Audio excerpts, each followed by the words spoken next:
Hello, hello, hello. How are you guys doing today? Happy Thursday.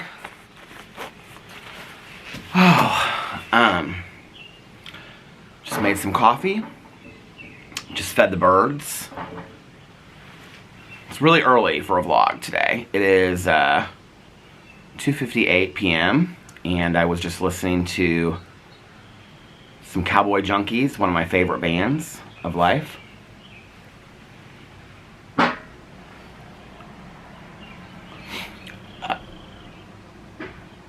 This is going to be, I can just tell you right now, this is going to be a really sad and very probably emotional at times vlog today. It's just been a really, really sad day today. I had thought that I had my doctor's appointment, my urology appointment this morning. It's nothing about me. I'm fine. I'm good. My medical issues are all good. I don't want anybody to worry and all that. So anyway,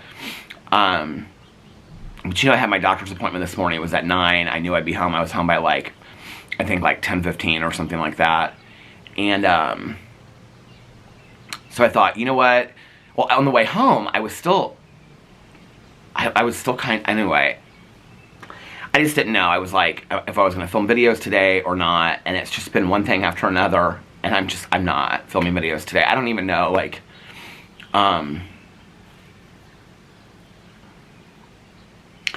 I think someday, I wanted to film the vlog, because I just wanted to come out here with a cup of coffee and talk to you guys. But I'm not going to film a drama video and stuff. I had a whole list of videos to make today, and all these TV reactions I was going to do. I did not watch Poly Family last night. And so, I was going to do a true crime reaction today. So, Alex, this morning we got up. I got very, very little sleep last night. I'll explain to you why in a second. And, I got very, very little sleep last night. And, Alex took me to my appointment this morning. Got there about 8:40. My appointment was at 9. It was about, I don't know, a half an hour appointment. He talked to me about the different kinds of kidney stones. So it's confirmed I have passed my kidney stone. He said there might be a chance that it could be little bits of it floating around in my bladder, but he was like, I don't think that's the case. He said, unless we do deep CT scans, we're not going to see that. He's like, but I'm not worried about it. He's like, I think you've passed it. He said, that this is kind of people can have, this could be the beginning of you starting to have kidney stones. And so he was telling me about the different kinds of them. And so did a blood test, a urine test. And then we didn't schedule any follow-up appointments or anything like that. We kind of went through what I should do if I start, I said, if I start feeling like I'm passing one again. He said, you're going to go through almost exactly what you went through before with the pain and stuff. And I said, well, what should I do? And he said, well, it really depends on, the severity of the pain. He said, if it feels like it did, when you were in Miami, it's just kind of some lower back pain. He goes, schedule an appointment with me. I said, should I schedule an appointment with you or with my primary care physician? He goes, no, just schedule an appointment with us. He said, if you're in extreme pain to where you can't get through the day or the night, go to the emergency room. He said, now that, you're one of our patients, they'll call in urology and they'll have, us come in there and see you and things like that. So, there's kind of a plan in place in case I have to pass a kidney stone again. And then after that, I got an Uber home. So last night, I laid down and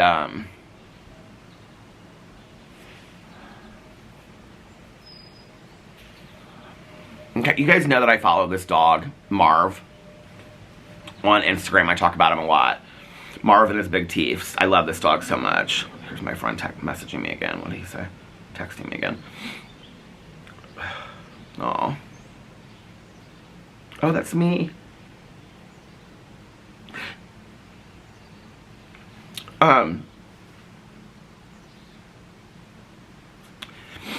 So, I follow this dog on Instagram named Marvis and his big teeths.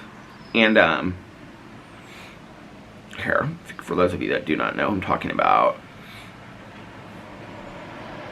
I love this dog so much, and he has always, like, genetic issues and can't walk, and his mom's just takes such incredible care of him. And, you know, I think, like, I found him before Boo Radley passed away, but there was something about him and kind of, like, his, like, squeak that he would make and stuff like that that reminded me of Boo Radley a little bit.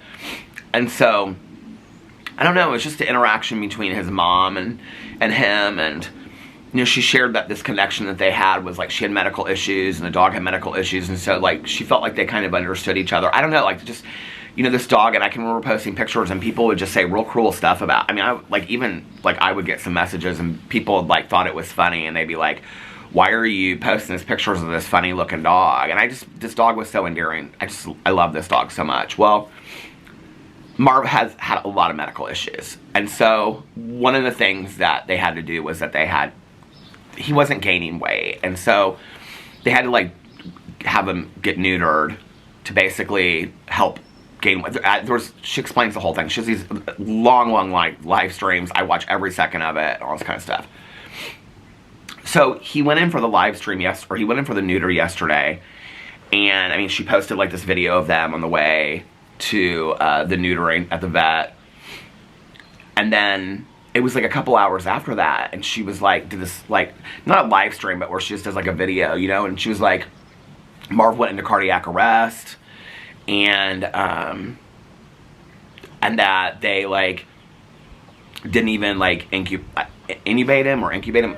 Hey, I don't know what the word is, but he wasn't, like, they were trying to prepare him for anesthetic, or anesthesia, and before they even got him ready for that, he, like, went into cardiac arrest, and he, like, coded for, like, 20 minutes. Then they brought him back, and, anyway, and then he was okay for a little while, and then he started having seizures, and then he coded again for 30 minutes. I think it was real triggering for me, too, because this was, like, a dog that, like, had inspired me, and he was just such a sweet dog and all this kind of stuff, and I think it triggered me a lot about all the medical issues of all of our dogs, but at the same time, I think, like, this incident really triggered me. I don't know, it just, like, I just felt like I was back, like, this whole incident has really shown me, like, I'm really not over, like, Boo's passing at all. Like, I'm just really not. And this whole thing has been really, really I mean, I know I'm really sad about Marv, but, like, it's really triggering for me with Boo Radley, too. And so anyway, like, then last night, they live in California, so it was, like, 3 hours behind me, like, everything she was posting, so, you know. So I finally took a nap, and then when I got up from my nap, Alex was still up. He was watching The Good Wife. And, I, like, got up and I immediately checked my phone, and she had posted that he had all these seizures and went in cardiac arrest again and coded. They had stabilized him, and that they were transporting him by, like, pet ambulance, to, like, this hospital where they're going to keep him overnight. Well, I feel like I follow a lot of this stuff, like, with these senior rescue dogs and dogs with medical issues and stuff like that, and a lot of these things will happen, like, where it's, like, you know, something severe, and then they turn around, and then they're okay, you know, they're okay. And so I was, like, real hopeful for Marv. I was, like, super, super hopeful. So I got up this morning. So anyway, last night, I woke up from my nap late, and I was telling Alex about Marv. He knows how much I love the dog. And he was like, oh my God, what happened? And I was, like, showing him her, like, video that she put up of, like, she was saying, you know, like, people are always so judgmental in situations like that. Like, I don't know. People are always so judgmental in situations with, like, pets, you know, and she said something like, I know it probably seems crazy to people. She's like, I don't care what the cost is about taking my dog to the hospital in this ambulance. This is, like, what needs to happen. And she's like, I'm sure people are gonna, like, anyway. I felt so bad for her. I mean, like, so I was showing Alex all this stuff, and I was telling him, and, like, we were both, like, getting real sad and stuff. So finally, I kind of, like, pulled myself together, and I got up, and I was talking to Nikki on the phone. I talked to Tanya earlier. Oh, this is what we did last night. Alex and I watched Real Housewives of Atlanta. And then we watched Watch What Happens Live, and it had Shamia from Atlanta on there, and then it had, why can't I think of who it was? Oh, Ariana Madix from Vanderpump Rules and now Love Island was on there. So we watched that, and then I was like, I gotta lay down for a little bit. And so he came upstairs and was watching Good Wife. So, oh, I talked to Tanya. He wanted to watch What Happens Live, and I talked to Tanya. I don't even know who he watched on it. And then I went upstairs, and he went upstairs to watch. He was watching The Good Wife, and I laid down. And I woke up, and I was late when I woke up. It was like 1 or something like that. I don't even know. And I immediately like looked, and she hadn't posted any updates or anything about Marv. And I was like, well, he probably just like made it to the hospital, and they're like, you know, stabilizing him, and he's gonna be fine. Like, I'll wake up tomorrow morning and she'll put up like a video. Like, I mean, he's had a lot of medical issues, and like every time I always, you know, I don't know that I ever get like this worried, but about it. I mean, this is like a dog on the internet that I've never met, you know. I don't know. There's just something about this little guy's story that like I'm so attached to.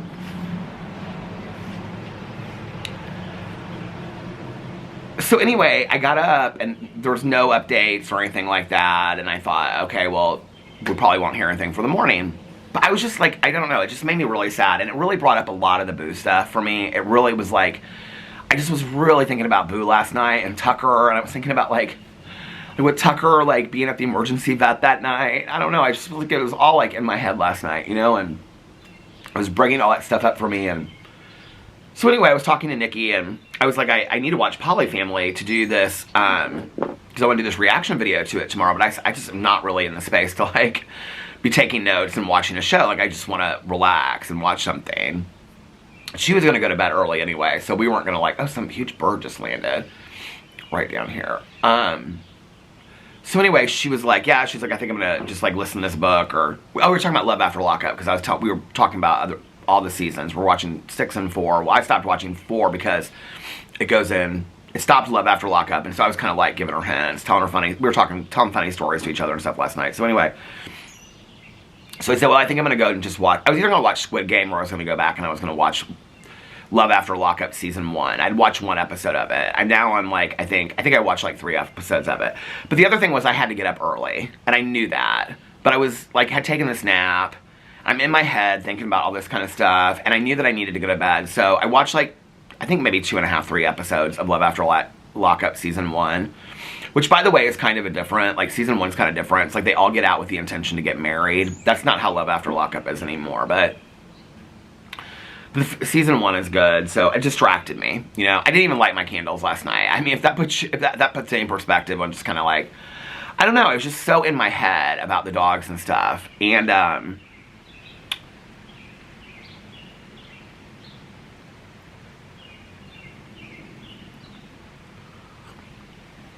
so didn't light my candles or anything like that.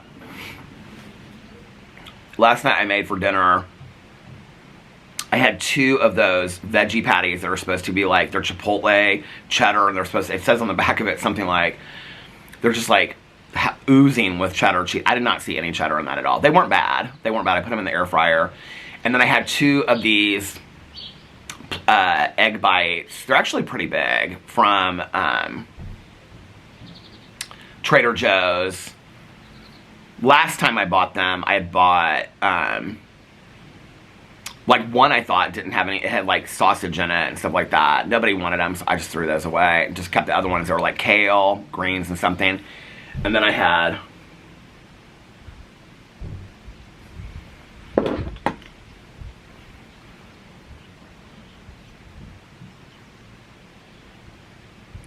yo, this has just been the day for messages. I'm just gonna tell you right now. I mean, it has just been a real connection of people, like, from my past today, which has been really nice, but just, like, at the same time, which is really sad. So anyway, that's what I had for dinner last night, and I had some cottage cheese and salad. Anyway, so watched that, went to bed last night, got up. There weren't any updates about Marv or anything today, so I go to my urology appointment. This is kind of separate. There's 2 separate things that happened today, and so I don't want to kind of like weave them together, so I'm just going to kind of tell them one at a time. So I'm at my urology appointment. I'm standing outside, and like I find some bad news out. So anyway, and then I come home, and I'm just devastated. I'm just like, I'm wrecked. I'm just absolutely wrecked, right? And my phone is just like, bzz, bzz, bzz, and it's just going off constantly from all these people. And so I'm like messaging everybody, and we're like all talking and stuff, and just like finally I'm just like, I've got to go back to, like, I'm tired, like I'm drained and I am exhausted, and I'm like, I've got to lay down for just like another hour or two. And so like I checked, and there still weren't any updates on Marv or anything. Like in the middle of all this, I like checked. I was like, what's going on with Marv? Just please, God, some good news today. Some good news, you know? So I go over and there's no updates from Marv. And so I laid down for like an hour and a half. And I got up. Oh, I was supposed to have therapy today. And I just honestly, like, I just was not in the space for it. So I texted him when I was leaving my urology appointment, like when I was in the Uber, because I just found out some stuff. I was just like, I need a day or two to like pull myself together before therapy. And he was like, oh, I was going to message you because I'm sick today. He was like, so this actually works out really well. So we rescheduled it. But so I was supposed to have therapy today, but I didn't have therapy today. So anyway, I lay down, and I got up, and Mare, hey Mare, how are you, that watches my vlogs, I think she follows Marv too. And so I don't even know what it said, the first line of her direct message, but like I got up, and before I even got on Instagram, I just saw that I had some messages. And I looked, and when I looked at her message, she said, I can't believe it. And it was like, and then I could see that it was linked to this Marv thing. And I was like, he's gone. I was like, he's gone. I didn't even like read her whole message before like I went over and I looked, and they had posted this whole thing about what had happened to Marv, and I just was like, God, like seriously, like all this stuff is happening today. And I just was like, I just could not believe it. I was like, I cannot believe this little dog is gone. I feel like in the last couple of months, so many dogs that I have followed have passed away, but it's like Marv was not an old dog, like by any means, not that matters, but he just wasn't an old dog by any means, and he just was, I don't know, he was just so sweet, and he just like really inspired me, you know, because like he always wanted to just be like with his brothers and sisters and playing. He just wanted to be part of something, you know, he just wanted to be part of something even though he couldn't be. I don't know, he just really, really inspired me, and I just was like, I cannot, I mean, I literally was like inconsolable, like I am now. I was like, I just cannot believe that this little dog is gone. Like, I cannot believe it. I was like, I read the message that she posted like on Instagram like twice, and I watched this video. I was like, I cannot believe this. And then it's just like, I'm sitting there crying, and I'm like texting Alex about it. And he's like, oh no, what happened? And I'm like explaining it to him, and I like put it on Instagram, and then I'm like, is this about Marv? Is this about Boo and Tucker and Pee-Pee? Like, what is going on? Like, like this has just been a shit day. Like, this has just been a shit day, right? Which, by the way, I like share so much about Marv. Like, they don't follow me or anything like that. Like, they don't, you know, whatever. I mean, it's not like they have to, you know, but I didn't even know that they knew who I was. I think they messaged me back one time for something I put up there about follow Marv. But like, I put the video up with like blue hearts on top of it, and his mom messaged me back, and she said, thank you for always loving our boy. And I just was like, God, like, I don't know, it's just like my heart is just like broken today in so many pieces. Like, it's just, I feel so bad for his mom. Like, obviously I feel bad for Marv, but I mean, this woman loved this dog like I have never witnessed somebody love a dog before. I mean, honest to God, like, she loved this dog so much. So that's what I woke up to, I don't know, about an hour ago, and on top of that, text messages and Facebook messages from all these people. So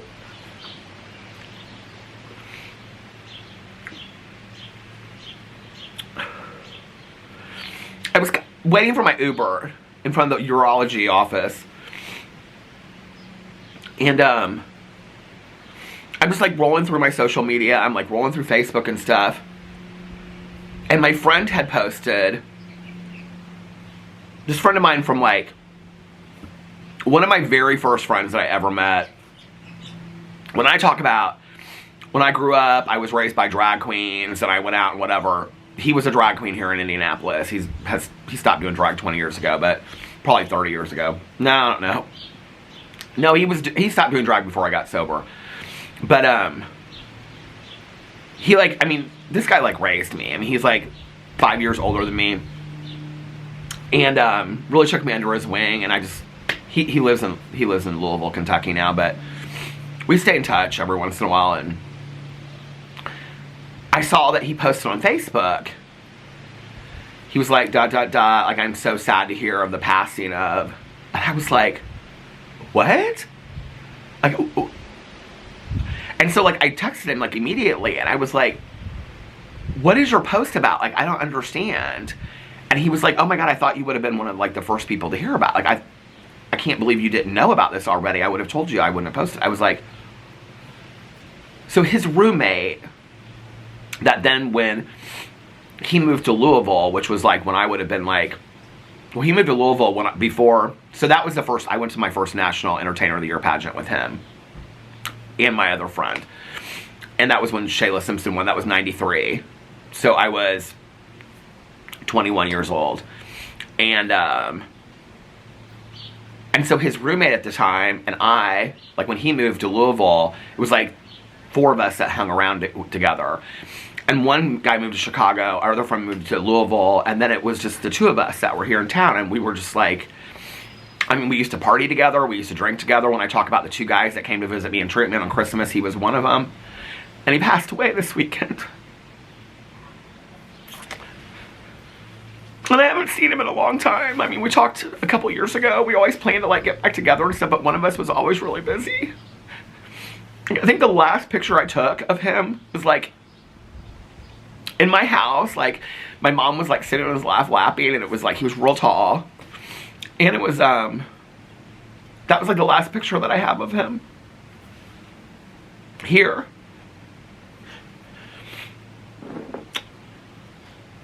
He dated my friend that moved to Denver that I was going to go move to Denver to be near. And so he's messaging me, and like they had both talked to like this guy's best friend today, and so they knew like were telling me like what had really happened and stuff. I'm just like, I don't know, I'm just like, all these people are posting stuff about it, and it just seems like surreal. Like he wasn't that much older than me, you know, and it just feels fucked up, and it feels surreal. And he was so healthy. Like, I mean, one of the healthiest people I ever knew. Like, you know how I talk about, like, when I got sober, I wish people had, like, learned the lesson. Like, when I got sober, he stopped using, drinking. I mean, he stopped partying on his own. He wasn't, like, an addict or an alcoholic. He, like, got out of the life. He, like, graduated, went to got his master's degree, like, had a fantastic job his whole life, had rescue dogs. He was real into, like, biking and running and pickleball and exercise. I mean, he was real into all this kind of stuff, and super, super healthy. And, like, I remember the last time I talked to him on the phone, I was, like, joking with him. I was like, you're so into this health stuff. He's like, yeah. And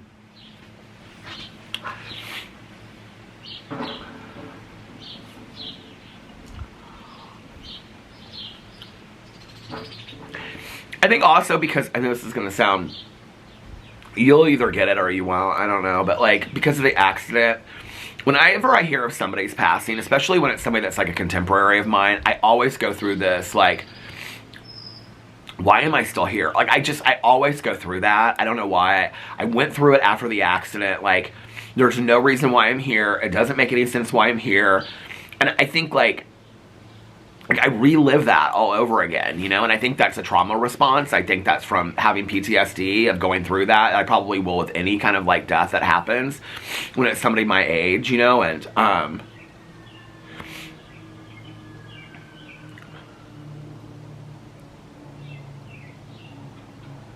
think about, like, my mom loved him so much. She was, like, such a good friend of mine. I mean, oh my God, we used to travel so much together. All the stories that I tell about, like, going with, you know, like, oh, me and my friend, we would drive this drag queen out to Louisville, Kentucky, or to Nashville, Tennessee, and, you know, all these funny stories I tell. I mean, that was him, you know? He and his roommate at the time were the ones that came to visit me when I was in treatment on Christmas. And he was like really only one of the only people that I stayed in contact with after I got sober. Like, he was one of the only friends, because, you know, like, you learn in treatment, like, all your friends are pretty much, like, using people that you can't be around and stuff like that. He was one of the only people that I stayed in touch with. And we lost contact through the years and stuff like that, and,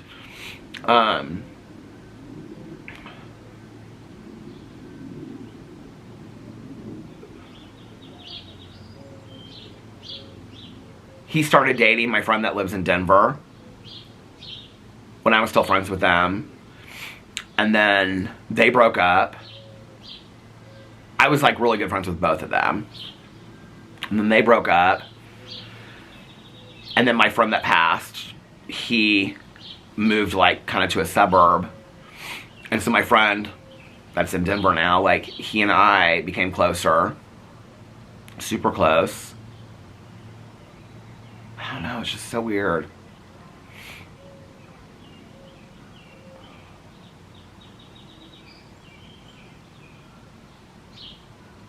And I've seen like all these posts about it today, and I've seen like people keep on posting like what a nice guy he was. What, you see people say that stuff.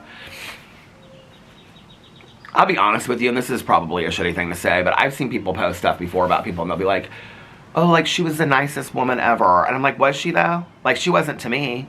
She wasn't to people that I knew, you know? It'll be like, you know, like, oh, we're gonna miss Sally Joe so much. She just was such a sweetheart. She was nice to everybody she knew. And I'd be like, was she? Because I didn't know anybody that thought she was really that nice.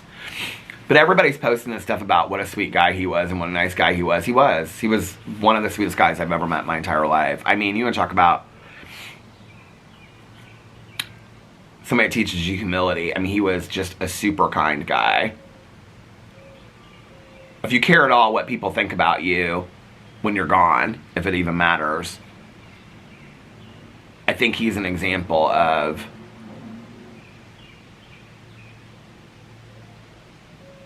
I mean, how to live your life that way. I haven't had one person reach out to me. I mean, I can't remember a moment. I mean, were we shady and laughed and stuff like that? Sure. But, like, he was so gracious to people, always would do anything for anybody. So kind, just a really nice guy. I mean, my mom was a pretty good judge of character, and she really liked him, you know? I mean, so, just a really, really nice guy. Oh, it must have been a Halloween party that he came here for. What's weird is that, like, so we were friends, like, during kind of this transition period in Indianapolis. So, like, a lot of people were moving to Chicago and Louisville, and he and I were, like, we stayed behind, and we became friends. And then he was my closest friend up until till I got sober and went into treatment. And,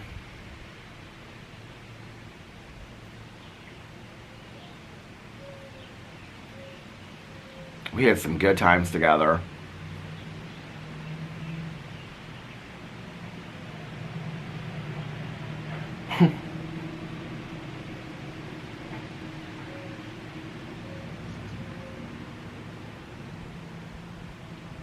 You know, I think it's interesting, like, I think in the gay community a lot, there's always, like, this, like, kind of idea that gay men can't really be friends because there's always going to be, like, this attraction towards each other, that they're always going to want to sleep with each other and whatever.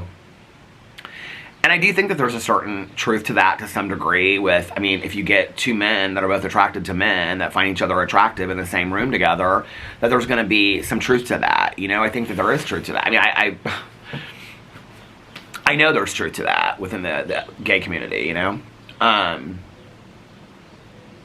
But I've just been also so blessed with some really dear gay friends that never, I mean, yeah, he was super attractive, you know? I mean, I can remember him saying one time to me, we had this conversation,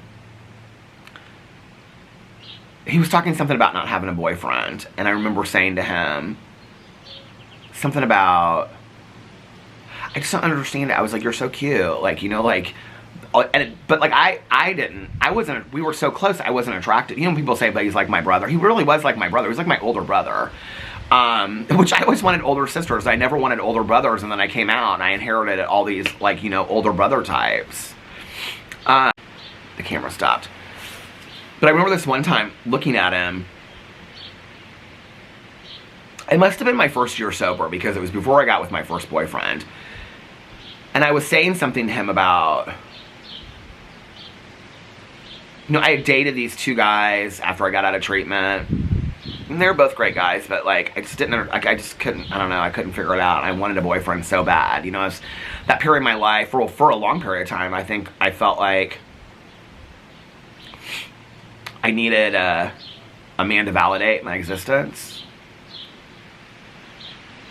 And I can remember we were out somewhere, and we were just kind of like, it wasn't a bar or anything like that. I can't remember.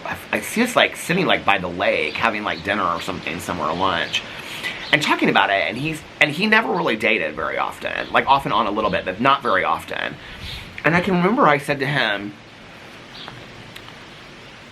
like, you're so cute, like, you got it all together, you're such a, like, he was such a hard worker. And I was like, and he was such a hilarious guy, very quiet. He was very quiet, though. Like,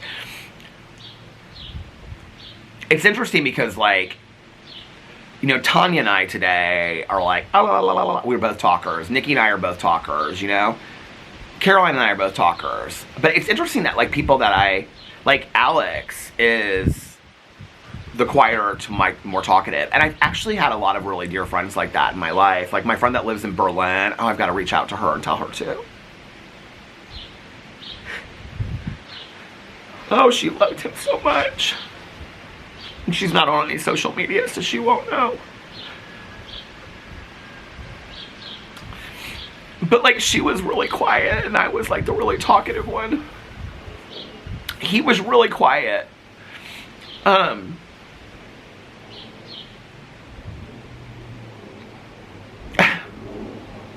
was thinking about this picture that I have of him when he's moving out of the apartment, when they all were living in this, they lived in these apartments downtown called Culture Flats, and it's where I used to, like, go down there and stay when I'd crash at their house when I was too drunk. And I have this picture of us, like, he's moving that day, and we're tying this, like, I can remember we were tying this, like, mattress to the roof of his car, and we were both growing our hair out, and his hair was always longer than mine, and I wanted my hair, like, longer. We would, like, I don't know, we were, like, in this, like, kind of hippie stage of whatever, and his hair was longer than mine and stuff like that, and my hair was like this, and it flipped out, and he used to make so much fun of it, because when my hair was growing out, when it got to about here, like, to about here, my hair used to be really long before I got it cut, it was like here, but from, like, here to, like, here, it flipped out on the ends. And he would make so much fun of me. And I have this picture of us. It's a black and white picture. And he's, like, in the background looking at me, like, pointing at me. And my hair's, like, flipping like this. And I'm like, it's this hilarious picture. I'll have to find it. It's so bizarre, isn't it? When just, like, the memories and the pictures exist. And that's, like, you know, all you have left. I think it's also testament to, like, those people that you say you're going to go and, like, see and do stuff with. Make sure you do it. Like, he and I, for, like, a long time, have been like, we're going to get together. And then he had something to come up, or I had something that come up, you know? And, but, yeah, I remember us talking about this dinner, and I said something to him about, like, you could, like, I don't understand, like, why you're not dating anybody, like, you could have anybody, and blah, blah, blah, whatever. And he was like, no, you want a boyfriend. And I was like, yeah, but I just keep on meeting these losers. And he was like, Peter, he was like, you're so good looking. And I was like, you never said that about me. He's like, Peter, you're so good looking. He was like, but you're my friend. He was like, I would, like, if you were not my friend, he was like, I would date you in a heartbeat. He was like, you would be the perfect boyfriend. And he was like, but we're friends. And I was like, well, I feel the same way about you. And I was like, but I don't, like, you don't ever date anybody. He's like, I don't date anybody because I don't need anybody. He was like, I want to date some, and it took me years to get that concept. I mean, I was 22 and a half when he told me that, and sober. I didn't get that till much later in life, you know, and I'll never forget, he looked at me and goes, I don't need anybody. I always needed to have somebody to define me next to me, you know, that I was good enough. But anyway, it's like my friend, the one that lives in Denver, I was talking to, and he had seen him recently, and I was asking him, I was like, when was the last time you talked to him? And he had seen him when he was here in town for like this thing. And just happened to run into him, and I said, was he happy? Like, did he seem happy? Like, that's all I care about. It's like, was my friend happy, you know, like later in life?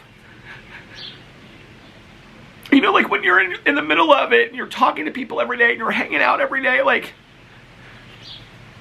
or you're angry with somebody or you're in a fight with somebody, like you don't think like what you would want for them down the road, and then you wake up one day and you find out that this friend of yours that had such a profound effect on a period of your life is gone.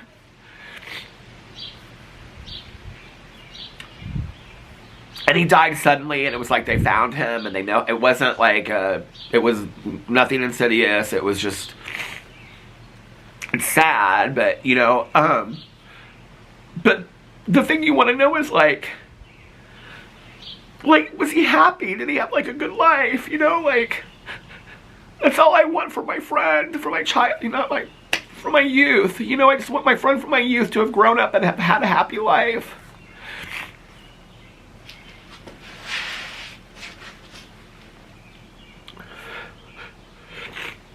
My one friend lives in Louisville asked me, he was like, how are you and your man? Are y'all, because Alex met him a couple years ago when we were in Louisville, and he goes, are you guys still doing good? Are you happy? I was like, yeah. It's funny because like all of us are like, you know, it's like I texted my friend and I said, girl, we're getting so old. And it's like, I feel like in the last year I've learned about like 3 people from my past that have passed away. It's like Caroline and I were talking yesterday. I was telling her about this woman that came by and said hi to her, you know, and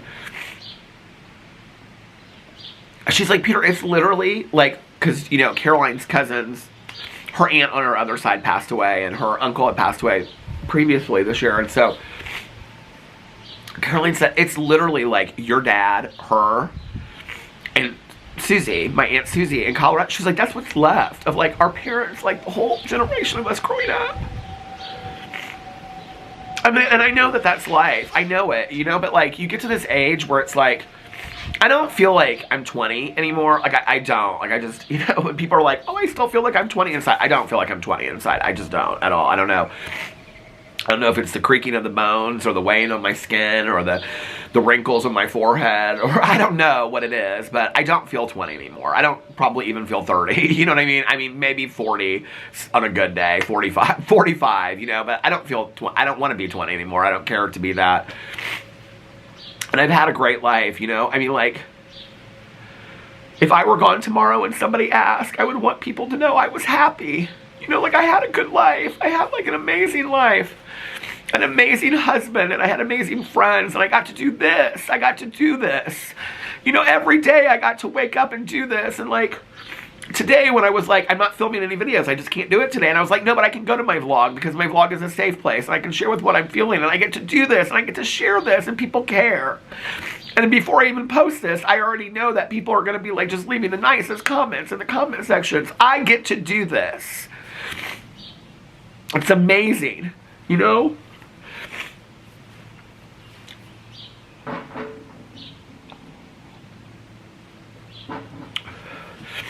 I have unbelievable friends in my life, you know?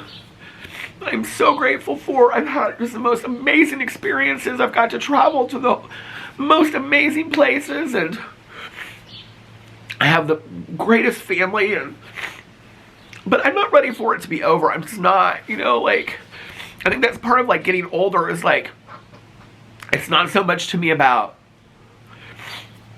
I mean, sure, I worry about the fact that like a couple more years, I don't know that I'll be able to dance at Ultra with my husband, you know, but like, even though I see 65 and 70-year-olds here, but it's like, I'm not ready for it to be over yet, you know? And then you hear of like somebody from your past that was like such a huge part, and you think like, we're just still gonna connect, that we're, you know, you always in the back of your head think, oh, that's gonna happen, and then one day it's just like they're gone, and it's like, whether that's this friend of mine or childhood family friends of ours, and it's like, It's so bizarre. This huge cardinal just came and landed in the tree. I said that yesterday and somebody said hi to Peter's mom. I mean, no cardinals come to this tree. This huge cardinal just came down here and sat in this tree. And anyway, it's just, you know, I say it's like a getting older thing, but it's not necessarily, because I know that there's people that are 20 and have lost like every family member that they know. So, you know, and what a privilege, right? Like, and this is the truth. What a privilege to be able to sit on your front porch and grieve the loss of a friend of yours that you had, or 20, 30 years ago, or a family member of yours that you lost, you know, whatever, I mean, or a pet, when there are people that are losing their lives horrifically every single day in our world. What a privilege that is to have lived such an amazing life and be able to grieve from the comfort of my front porch. That is a privilege, you know? And so I try to go to gratitude, and I try to go to the beauty in life, and there is, like, in that alone, right? Like, you know, when I tell people about, like, my mom passing and stuff, that my mom was 64 when she passed, people are like, oh, that was so young, you know, and it's so sad and whatever, and it is sad, and she was young, but, like, I also think, like, I got to be there for that, you know, like, I got to be there next to my mom through all of that. Like, what a privilege that is. That's like a huge privilege to be there with my mom when she passed, you know?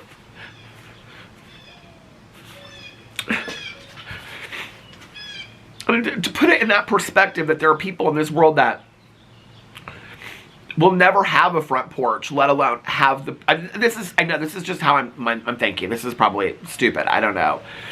But that there are people out there that will never have a home, or clean water, or food, or the privilege of a front porch to even grieve on or think back on this about, you know? And that's where I have to get out of myself, because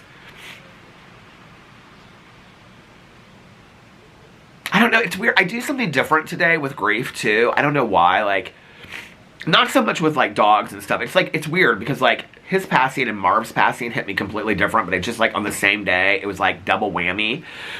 I have been an emotional mess since it's been all day. And I think Marv's passing just like, I think it brought all this stuff up from the dogs, but also like,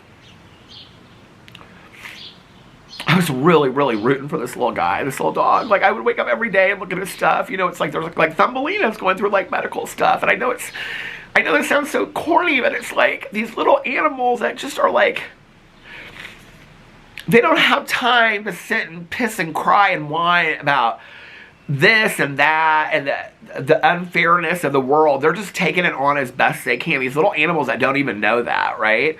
And so it so inspired me to be like, I don't know, like, look at the world in a different way. Like, if they can do it, then you can completely do it as a human being, you know? I do something kind of different with grief today, though. I was going to say, it's kind of weird, like today was like, before I laid down, I was like, no, I was going to film these videos, and I had like a drama video filmed, I had all this kind of stuff filmed, and I thought, I mean, this is where I asked, just to put it in reality for you guys so you know, like, when I'm going through a tough day, and a lot of things like this, I'll share on here, but there's a lot of things I've never shared on here. There's a lot of things that are very, very personal to my friends and family that I have never shared, but the day has been just as difficult. And the question I ask myself is like, can you get on video and flip a fan today? Or, you know, can you... Sometimes it takes me out of it, and sometimes I'm like, I just don't have it to give to. I just don't. I can't do it today, right? And so, I was standing there in the bathroom. I was like, trimmed my beard, and I was like, you gotta pull yourself together a little bit. And I was just like playing music that made me think of him. And so, I thought that sounded like my husband. It's my neighbor on the street. What does she have in the back of her thing? Oh, I think it's like her grandbaby's like cradle or something. Not cradle, something. Anyway, I was thinking like, you know, he's gone. Gone. A couple years older than me, you know? He doesn't have the option to like spend an entire day, you know, taking a walk or watching a TV show or anything anymore. I did this with my mom too. Like my friend whose mom passed a year before me, it just got really, really cloudy. I looked, it was supposed to like rain earlier, but not later today, but it just got super cloudy. But we would talk about like, let's dance in the kitchen because our moms can't dance in the kitchen anymore. And I was like, today I was like, you need to take a day, maybe take a weekend, film your vlog. If you get up tomorrow and you want to film some videos, I'm not even going through the whole thing of what I go through in my head, but you know, it's just like, you gotta live your life. Plan some trips. Read the books you've wanted to read that you haven't read, you know? Live your life. Live a life. My friend that lives in Berlin, whenever, I mean, this gal toured with a Warped Tour. As she met, I mean, her husband's like this rock star guy. She lives in Berlin. She started a cat rescue. I mean, it's so funny when people think I hate cats. One of my dearest friends in life started a cat rescue in Germany, you know? And, I mean, if I tell you the stories this gal has lived in her life, it was funny, I was telling Nikki some stories last night, not like those kind of stories, but stories about my ex and I in Seymour, Indiana, and funny stuff that happened. And Nikki's like, you need to do more story times on your channel. She was like, those are the stories you need to tell because they're hilarious. And I was like, yeah, who'd care, I guess. But, you know, it's funny, like, anytime that somebody asks, I'm like really the only connection here in Indianapolis to my friend that lives in Berlin. Like, she and I lived together for years and years and years before and after I got sober. Everybody knows us as like being this duo. So whenever I run into somebody from the past, they'll be like, oh, how's so-and-so? And I'm like, she's good. Like, we don't talk very much anymore, but we talk a couple times a year, you know, whatever. And I don't even know the last time I talked to her. We usually email first so that we can like set up a time to talk because of the time difference and stuff like that.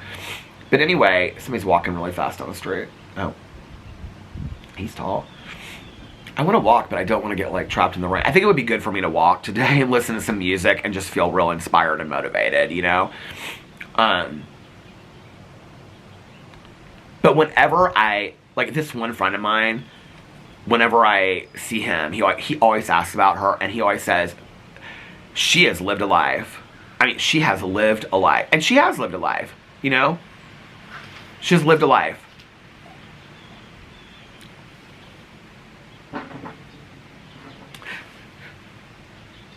I don't know, sometimes I think maybe like I feel like I'm wasting my I don't know, this second, ninth chance that I've been given at life. Sometimes like,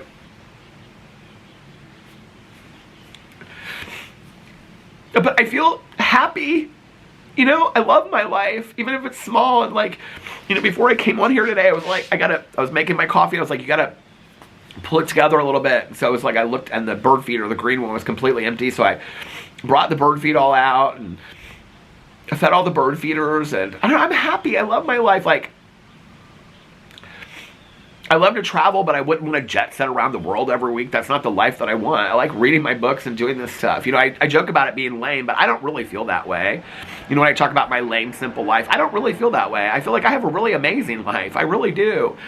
I love making videos. I love the interactions that I have with you guys. I love just following little animals online and filling my bird feeders and Alex and I planning a trip or, you know, figuring out what shows we're going to watch. I love that. It's what I always wanted. It's what I always wanted. You know how like some people grow up and they say, like, I always wanted to, like, you know, people say, I always wanted to be like a mom and a wife and all this kind of stuff. This is what I always wanted. I always wanted to just be able to call my own shots when it comes to work and be able to do what I wanted to do and when I wanted to do it, as hard or as easy as I wanted to do it, depending on the day. I wanted to be able to travel when I wanted to.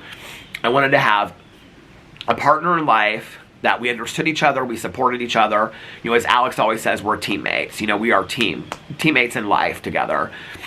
That we could laugh together and be romantic together and grieve together. And I wanted friends that I saw, but I never needed tons of friends. I just needed a few, you know, and that's what I wanted. And I got everything I wanted. I got everything I wanted in life, you know? And there's been some sadness along the way, and I think that that's just normal, you know? I mean, I can remember when I was 18 and my dad said, you guys all think that when you turn 18 years old, you win the lottery and get a house in Malibu and you just party all the time and whatever. He's like, that's not what becoming an adult is like. Something like that, he said. But I got everything that I wanted. I really did. You know, I have an amazing life.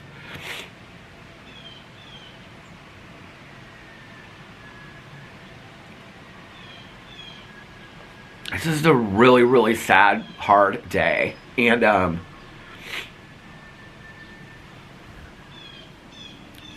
you know, I think honestly too, like,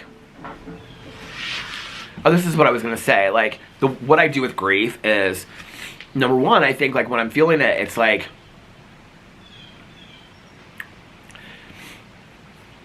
I think I ask myself this question selfishly, like, if tomorrow were your last day, what would you do differently today about your life? Like, what would you do? Like, where would you go? Do you have a bucket list place? I don't really have a bucket list place. I mean, people ask me all the time, like, why do you guys go to the same place over and over and over again? Because we enjoy it. We enjoy it, you know? I don't know what to say about it other than that. You know, there were my cousin Caroline has gone to Glen Lake, Michigan since she was 5 years old. This is the first summer they're not going because they're going on an Alaskan cruise. You know, I mean, every summer for 50 years. Sometimes people just like stuff like that. We like to try new places too, but we like the same places, you know? I mean, I have places I would love to travel to, but they're not necessarily bucket list places. I would love to write a cozy mystery series or a thriller, and I've got some things I'm working on, but if that never happened, I don't think I'd be too upset about it. I don't know that there's a whole lot that I would change in what I'm doing, except for to maybe even appreciate it more and be even more grateful for the peace and the serenity that I have. That's the first thing I think, is that I always think, like, what would you do differently if you knew you had a week left or a day left, or if, like, maybe you do and you don't even know it. You know, like, ask yourself that question. Like, okay, what do you need to change today? Like, you know, we always talk about that kind of, like, philosophical question that, like, if you knew you were going to die in a week or a year, like, what would you do different with your life? Well, we should all be living our lives that way today. That's just the truth. I think the other thing that is so fundamental that happens in grieving for me is that in that moment, it's like, this is the stuff right here that you're thinking and you're feeling that matters in that moment. And it's not just necessarily about the person that passed, or the dog that passed, or the cat that passed, or somebody being sick, or a tragic situation happening, or, you know, like somebody moving, or what. It's not just about that situation in that moment, right? It's about your thoughts about that, or your reflections on life. But what it does is, all that other stuff, that superficial bullshit,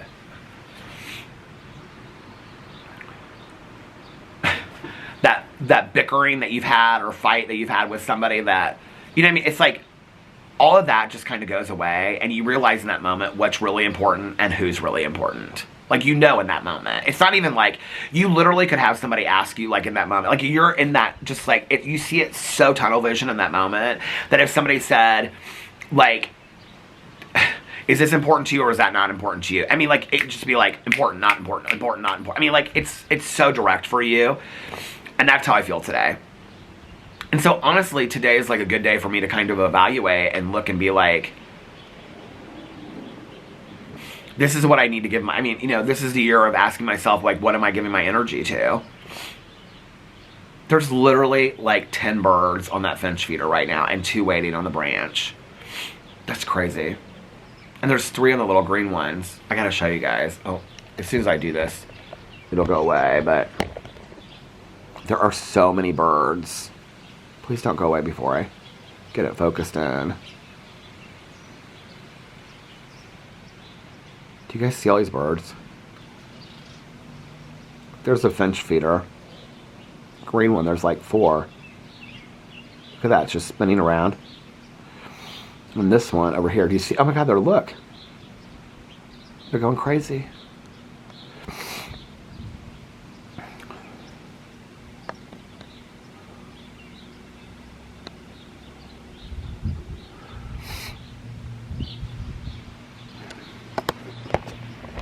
But I think, you know, it's on days like this that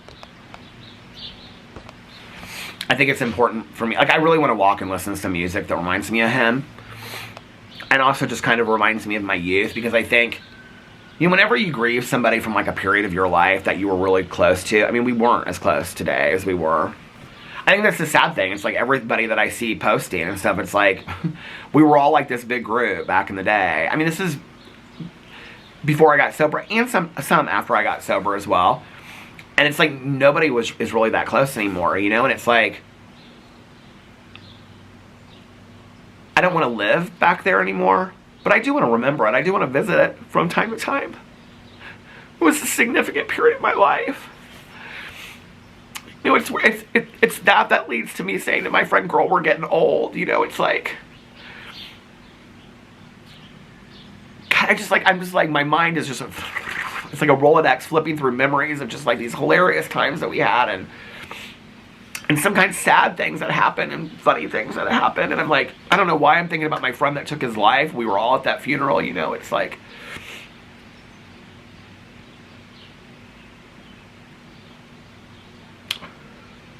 I don't want to go back to that life. Like, I don't want to be, you know, 25 again and living all that. But like, I want to remember it. And like, that's a huge part of who I am today. Like, that made me who I am today, you know. I was this scared kid that didn't want to come out because I didn't think that anybody would love me or care about me. And I'd grown up, you know, in this, like most gay people, in this heteronormative world where I didn't see or know any gay people. This is why it is so important, okay, that LGBTQIA plus people and anybody from marginalized or diverse backgrounds, communities, are able to see people like them. Because when you grow up and you don't see anybody like you, it feels lonely, alone, you feel wrong, you feel different, you just feel on the outside always. And that's how I felt. Part of me fearing coming out was that I didn't think I'd ever meet anybody like myself. I didn't think I'd ever be accepted or loved. I don't even know that I knew to ask those questions. I just didn't think I'd ever fit in.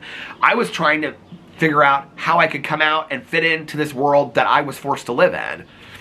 But then I come out and I start going out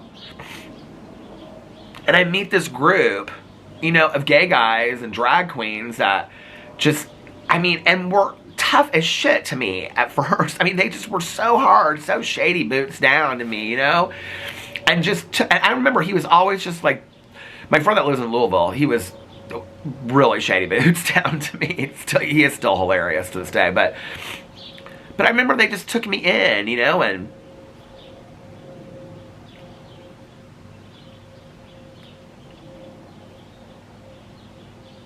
I remember my friend in Louisville, we would get these drink tickets because our friend owned the bar that we went to. And so he would like take my drink tickets and he would like dole them out to me. But he didn't know I was getting drink tickets behind other people. I remember one time, my friend in Louisville is the one that said to me, I complained to him, I said, people always start bitching and moaning about my drinking and I'm so tired of hearing about it. And he goes, you know what, you got a couple options. And I go, what? And he goes, you know, you can keep on drinking and say F what people say. He goes, or you can quit drinking and do something about it and improve your life. The choice is up to you. I had friends like that. I had friends that their goal wasn't always to get in my pants, that their goal was to make sure I got home safely, that cared about me. And I'm so grateful for that. I'm so grateful that I came out into a community that loved me and accepted me, and he was part of that, and all these guys were part of that. I was the youngest one. They were all older than me. My friend that passed was like, I think he was almost 6 years older than me. Like, all of them were like 6 to 10 years older than me that like accepted me in and took me in. I was the youngest one, you know? And it's like, I look at that and it's like, there's a couple of us that are the same age, but you don't know. It just is.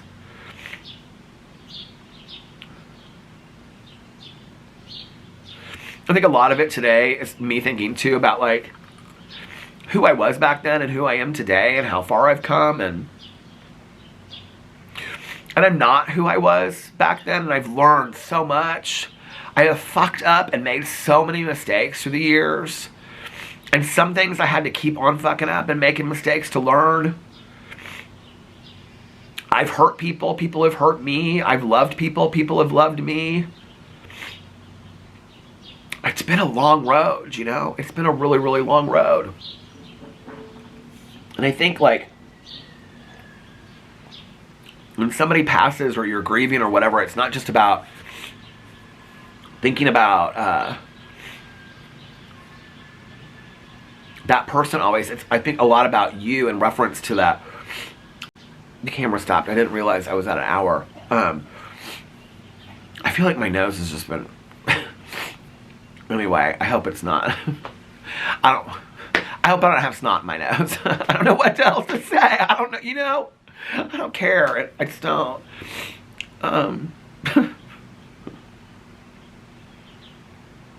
How real is that, I guess? You know what I mean? When you don't care if there's snot in your nose on a video you're going to post on YouTube. I just don't, you know? It's really, in these moments, it really is, it becomes very loud what really is important in life, you know? And, I wish to some degree, like, that peace, when you're standing there in it, of whoever or whatever you lost, where you start thinking about all the things you're going to do different, or what you would do different, or what you're going to be more grateful for.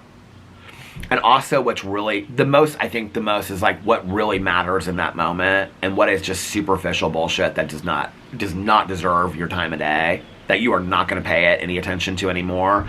Like, you feel that so profoundly in the moment. If you've gone through it, you know what I'm talking about. And most of us have gone through something like this, that in that moment, if somebody would call you on the phone and say something, you go, I don't give a fuck. I do not care. And I know I'm cussing a lot in this video, but you'd say, I don't care. I don't give a fuck. don't tell. I don't want to know about it. I don't want to know about it. I don't care. You know? Is it going to thunder? Oh no, that's my neighbor taking in the trash can. But if I could bottle that up and remember that, you know, what an art that would be, instead of allowing myself to be consumed with this or that or whatever. The things that don't really matter, you know? The things that don't really matter. Because when you're living in what really matters for that moment, and we don't live in it 24 hours a day, 365 days a year, but when we live in it for that moment, then it puts everything else in perspective.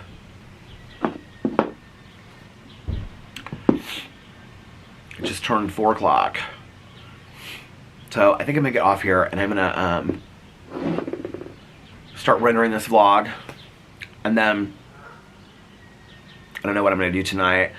Alex is stopping by a friend of his house that has not been feeling very well. So he's going to stop by and see her and her daughter.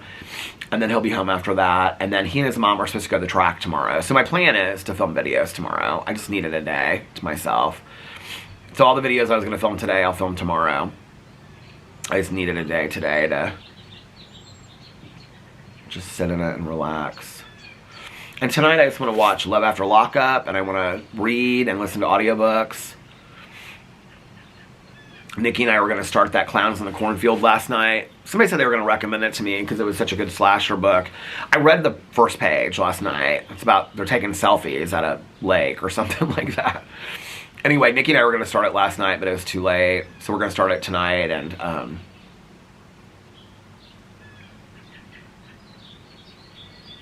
yeah, this is where I'm at today. Godspeed to my friend.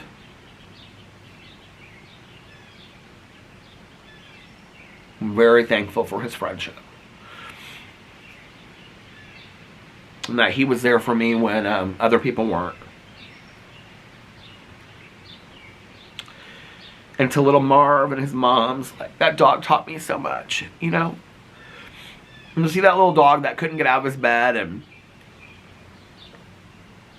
I remember there was this one video she posted, and she'd always put his, like, bed in the corner of the couch, and he couldn't get out of it, and she came out in the other room, she was, like, filming him, and he was, like, between the bed and the edge of the couch, and he was always just, like, his neck was always like that. And she was like, did you get out of your bed? Are you trying to get to me? And he was like wiggling, like, because he couldn't move really, you know? And he just wanted to always, I don't know. I feel like when animals, without words, in their actions, say how I feel inside as a person, like, I so relate to that, if that makes any sense at all. And on some level, like, I really related to to Marv, and like he inspired me and his mom's inspired me. And I think I'm also stuck between this place of like really missing our dogs and wanting to get another dog. I don't know how to get over that gap. And I know I'm the obstacle and I don't know how to get over the gap. It's just been a really sad day. And I'll be okay. I mean, one thing I've learned about grief is to allow myself to sit in it and feel it and allow myself to move through it. And I think that at any time it's always a lesson for me in perspective on what really matters in life, you know, and that's the takeaway. And what doesn't matter, and what am I giving my attention to and my energy in life, and am I going to look back, if I even have the privilege and the opportunity at the end of my life to look back on it, am I going to look back and be like, yeah, I'm glad I wasted 3 days doing that, or a year focused on that, or I'm gonna be like, no, I probably should have spent more time filling the bird feeders, because those are the things that make me happy, you know what I mean, or taking a walk, or talking to my friends, or spending time with my family. Those are the things that make me happy, or making videos for you guys. Like, I love this, you know. It's interesting because whenever I go through something like this, people will say, well, don't film videos, take a couple days. But I enjoy this. This is something that I love. It's not easy for me when I'm going through something like this to get on a video and flip a fan and be like, hey, let's talk about this. You know, let's talk about Toddy Westbrook today. But this is a safe place for me. This vlog has always been a safe place for me. And all my channels are safe places for me. My drama channel, I love to do that. Sometimes when I'm going through the worst hell, I do want to get on video and flip a camera, and I just got to kind of wait for the right moment throughout the day. I mean, that's another thing. I was talking about this yesterday, but like, my YouTube channels have been such a saving grace for me of being able to just, and they've gotten me through so much in my life, you know? And I'm so grateful for it. So, all right, well, I'm going to get off here now. I already know that you guys are going to leave me a ton of really supportive messages, and I really, really appreciate it. I mean, the Marv thing isn't about me. Go leave some love on Marv's page. His Instagram page is, I think it's Marvis and his big teeths. Hold on a second, let me look and see. I have it pulled up right here. It's Big Marv and his teeths. Teeffs. This is his Instagram account right there. So, Big Marv's and his teeths. Go over there and send his mom some love. They could really use it. And,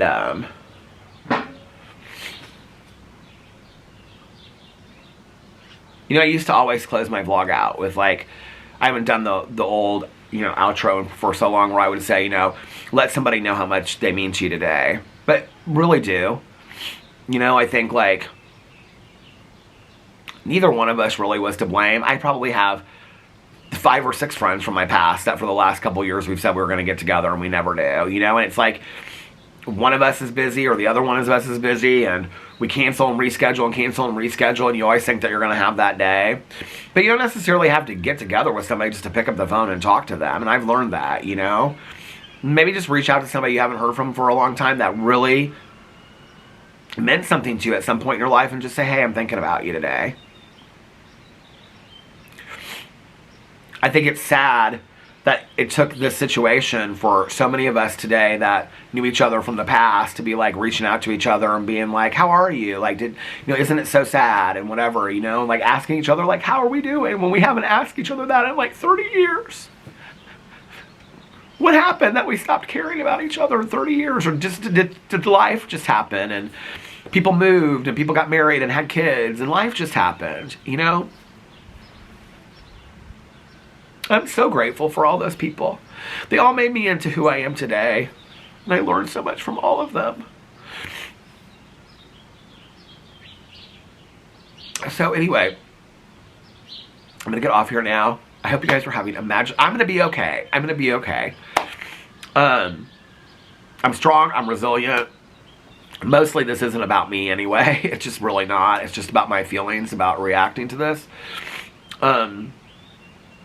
I'm going to be good. I'm going to be okay. I'm going to get off here. I think I'm going to, as soon as I get done rendering, I start uploading it. I'm going to go and take a walk. Hopefully, it's not, I don't think it's supposed to rain. It looks really dark, but anyway, I'm going to watch some shows tonight and probably take a nap. And then tomorrow, if I'm feeling back up to it, I will film some videos and, of course, be back up here tomorrow. So I hope you guys are having a magically amazing Thursday. And if nobody else has told you this today, I love you guys.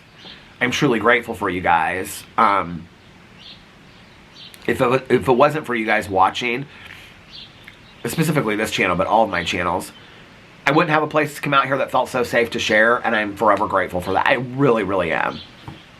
I feel even better now than I did 3 hours ago just by talking to you guys. This is just such a safe place for me, and I like you guys. It's just, I don't know, it's this cool thing that I never even thought would exist in my life, you know? And so, I love you guys, and I'm grateful for you guys, and I will see you tomorrow. Bye. Love ya.